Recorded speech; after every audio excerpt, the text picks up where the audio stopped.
So I got a piece of leaf spring steel from a broken ATV trailer. We're gonna go ahead and heat that up. We're gonna try to turn it into a knife.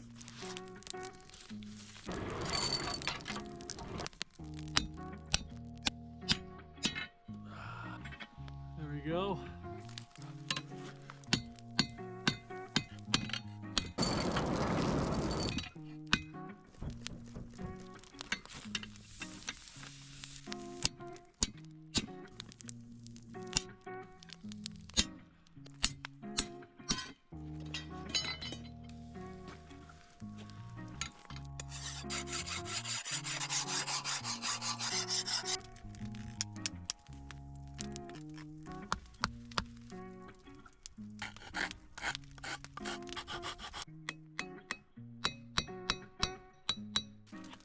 There we go, the knife and sheath.